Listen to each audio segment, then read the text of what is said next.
Hello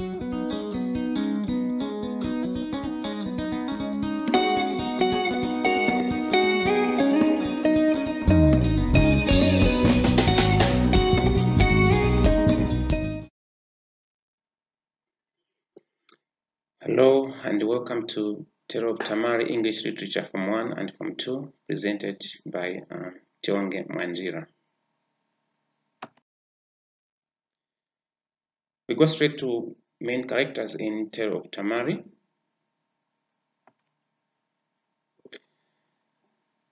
The following are the main characters in this novel, Tale of Tamari. The first one is Tamari herself. She's a 14-year-old orphan who lives with his young brother called Kuda. And Kuda is a younger brother to Tamari, as earlier on said. And then there's Mrs. Ditima, who is the teacher where Tamari reigns, the school where Tamari reigns. That's the teacher there. We've got Clever, who is the class monitor. We've got Mrs. Percy, one of the teachers at Tamari's school. We've got Uncle Banda. Uncle Banda is Tamari's uncle and also Kuda's uncle as well. Then we've got Auntie Loveness, younger sister to Tamari's late mother. Then we've got Mrs. Shava, who is the headmistress at Tamari's school.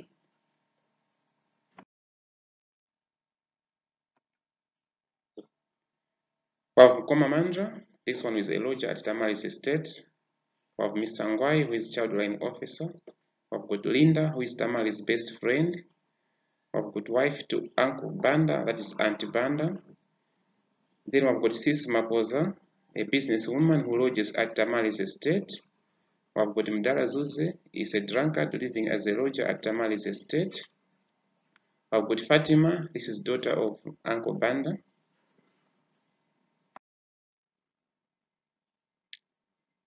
Now we go straight to gist of Tale of Tamari. That's an overview of the whole book. Now, Tamari is a 14-year-old orphan who lives with his younger brother, Kuda, and some lodgers. She struggles every day to make it in life, while her greedy uncle Banda is more concerned about the money he makes from the seized estate than the children's welfare. Then I'm going to go chapter by chapter in terms of analysis. So we are beginning with chapter 1. And we begin with setting in chapter 1. So chapter 1, the events take place both at Tamari's school and home. Then the plot, that's the plot summary. Tamari's school, that's where we begin the plot. Tamari is late for school again, and Miss Ditima scolds her. She's angry at her, and then she shouts at her for being late at school. This makes the whole class to laugh at her, and the fat boy jabs at her back. However, Clever, being the class monitor, does not write her name, as her eyes have pleaded for mercy. At the same time, Tamari has to concentrate at the mental math test. Then at break time, Tamari is with Linda. Remember, Linda is her best friend, and they both buy buns and freezes. So when Tamari's mother died, Linda and her mother support her. So Linda is the only friend that Tamari depends on. So Tamari's mother has died, her father has also died. So Linda and Linda's mother are the only people that are close to her. And it's where Tamari depends for much of the support that she has in the novel. Then school usually finishes at 3, and Tamari hurries home to do domestic chores as she lives alone with her brother. So she's the only one who does all the domestic chores at home. Then we go straight to Tamari's home and look at how the house is and how she lives there with her brother. Tamari and her younger brother Kuda have 4 rooms in which they occupy. One of them, while others were occupied by 3 lodgers. So these 4 rooms, one of the rooms is occupied by Tamari and Kuda, and the other 3 rooms are occupied by the Rogers, the 3 Rogers that we have already mentioned in the list of characters. So Tamari's Rogers are, I've got one Mkoma Mandra who lives in the small kitchen and has only started working and passes through the living room for Tamari. Then 2, I've got Mrs. Maposa. This is a woman who travels to neighboring countries selling clothes, and this makes her to be away most of the times. The number 3, we've got Mdala Zuze. This is a drunkard who occupies the spare bedroom and comes home in the morning shouting and cursing. Nobody knows his real name. Then Tamari's living room has the following: 2 sofas, a box-size radio, paraffin stove, pots and dishes, 2 or 3 blankets, damp blankets, and paraffin smell. Now, most of the furniture was taken away by Uncle Banda, who was married and had daughter Fatima, and wanted Tamari and Kuda to stay with him so as to have a whole house let out to lodgers. After domestic calls, Tamari runs a grocery composed of fruits and vegetables, eggs and cigarettes. As we know, she's there to support herself and her brother, so she's there to run a business that can easily support her and her brother. So she sells fruits, vegetables, eggs, and cigarettes.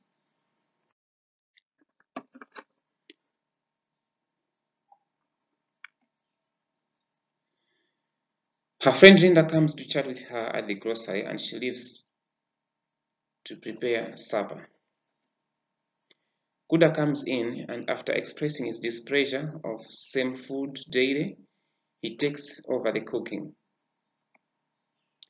As they are about to eat, Mkoma Mandra brings some meat which they eat together, while Mdala Zuze comes in late when the meat had already been finished. So we learn that Mkoma Mandra is very much fond of these 2 children, especially Tamari. So he brings some meat while they eat together in the evening, and he manages to share the meat with the 2 children. Then while asleep, Tamari dreams about her mother, who is more healthier and happier than when she died. So she dreams, she has a dream of her late mother while she is sleeping.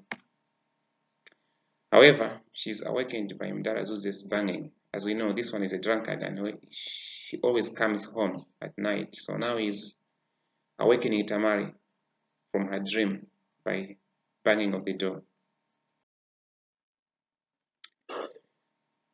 Now, after that summary in chapter 1, we go straight to themes. As we know, a theme is a main idea that we can learn from a story, that we can even apply to our everyday life.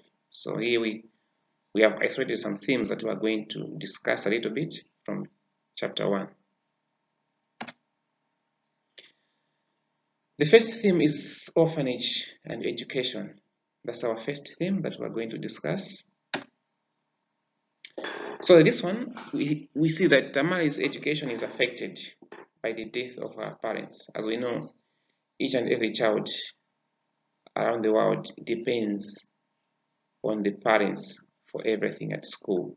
Talk of clothes, talk of books, talk of all the material, talk of food and everything. So when a parent dies while we are young, we often suffer a lot, and we can see this happening in the lives of Tamari as well as her brother Kuda. So this theme is orphanage and education. So orphanage, when we are orphans, mostly we don't perform to our optimum potential in our education. So that's our first theme. So unlike other children like Linda, Tamari comes late to school and hurries home as she has to do everything on her own, as we have explained earlier on. Now, the second theme is greed and inconsideration. So this one mainly touches on Uncle Banda's behavior, as he wishes to let out the whole house to lodgers at the expense of Tamari and Kuda's welfare. So Tamari, when her parents die, they leave with her a house. So Uncle Banda, being the brother to Tamari's father, is there to grab everything from the children. So we can say he portrays greed as well as inconsideration towards the children who are orphans. Then we go on to orphanage and poverty. So as we know, orphanage, the state of being an orphan, is usually accompanied by poverty. So if you're an orphan, as a child, we normally depend on our parents for everything, for our basic needs. We talk of shelter, talk of food, talk of clothing. So as soon as we become orphans, poverty normally kicks in, as we have seen in Tamari and Kuda's situation. So we say the death of Tamari's parents greatly impoverished the family. So the family is poor. They have nowhere to look up to in terms of food and other basic necessities. So Tamari would not afford school uniform, good food, and they survive on borrowing money, which they run a small business or a small grocery.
After that, we now go to chapter 2. Now, this one is happening at Tamari's home. That's the setting. So here is the plot for chapter 2. Uncle Banda finds Kuda when he comes to collect rentals from Rogers and inquires on Tamari's whereabouts. As you know, this one pretty much owns the house where Tamari and Kuda live. So he comes occasionally to collect rent that the Rogers pay these children. So he has come again to do what he is supposed to do, collecting rent from the children. When Tamari comes, Uncle Banda asks whether the Rogers have paid the rentals. So as usual, he asks whether the Rogers have paid the rentals. Now Tamari fearfully gives Uncle Banda the money, which is not enough because Mdala Zuze has not paid in full. Tamari later asks Uncle Banda for examination fees, to which he responds that he will talk about that in the next month end. So imagine, Tamari needs examination fees. His exams are around the corner, so she needs to pay for that.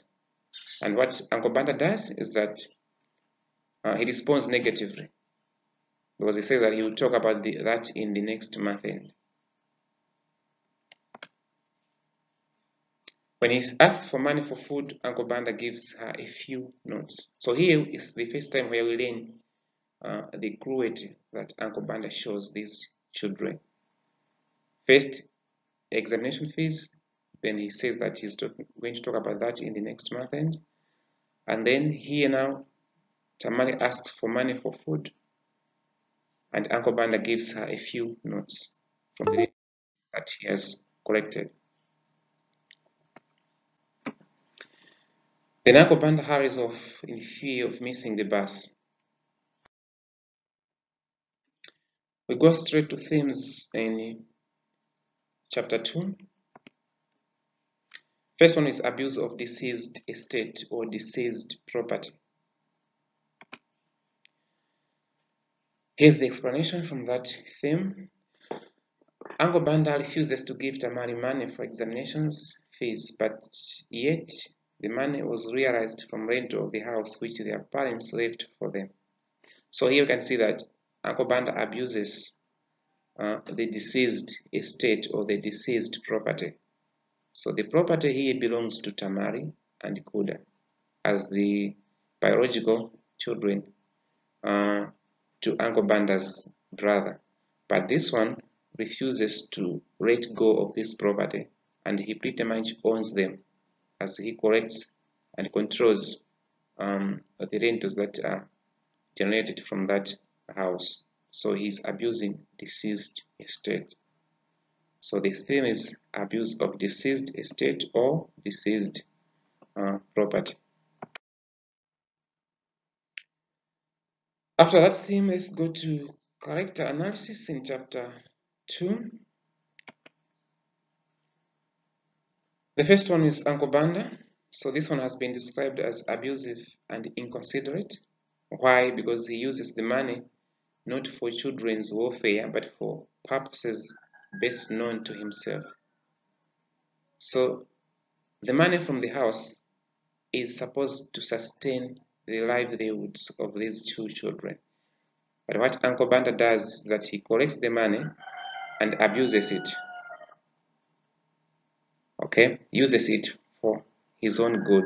So he is abusive towards the children, and is also inconsiderate, doesn't consider the welfare of these children at all.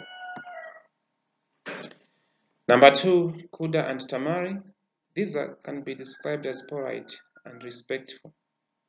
Why? Because they respond to their uncle with courtesy or with politeness. Had it been that these children were rude, they would respond to their uncle in a rude way, in a very negative manner, but they don't react that way.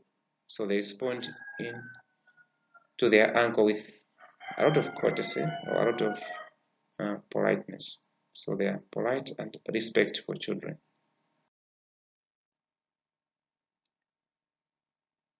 Chapter 3.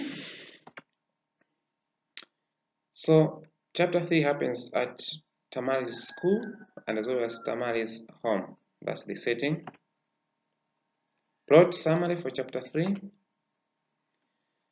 Tamari is very happy playing marimba in the school, and Mrs. Shava, the headmistress, comes and whispers something in Mr. Percy's ear. So Mr. Percy is the one who conducts this marimba playing. So Tamari is part of the music band that plays marimba. So the headmistress, Mrs. Shava, comes to whisper something to Mr. Percy's ear. What does she whisper? Let's see. Mrs. Shava then takes Tamari to her office, where she informs Tamari that Kuda collapsed and fainted in the sports field while playing soccer. Now that's the news that Mrs. Shava has, and she tells this to Tamari, the sister, in the office. Then Mrs. Shava asks Tamari about their life at home. So now is where the headmistress comes to know the situation that Tamari and her brother are in.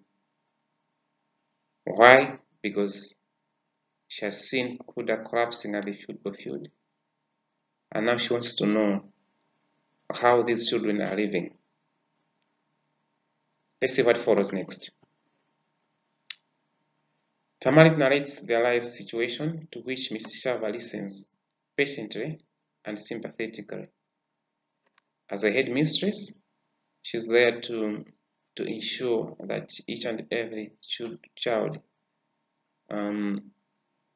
is well, both academically, spiritually, as well as mentally, as well as physically. So here now, she listens attentively or patiently or sympathetically to Tamari's story.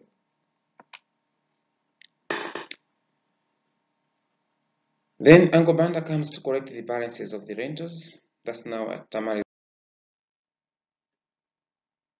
Now, Uncle Banda scolds Kuda for 1. Coming home late, neglecting his sister when he's supposed to be man of the house, collapsing at school. So after Uncle Banda arrives at home, he blames Tamari, and he blames Kuda for doing the following: for coming home late, for neglecting his sister while he's supposed to be taking care of her, and for collapsing at school.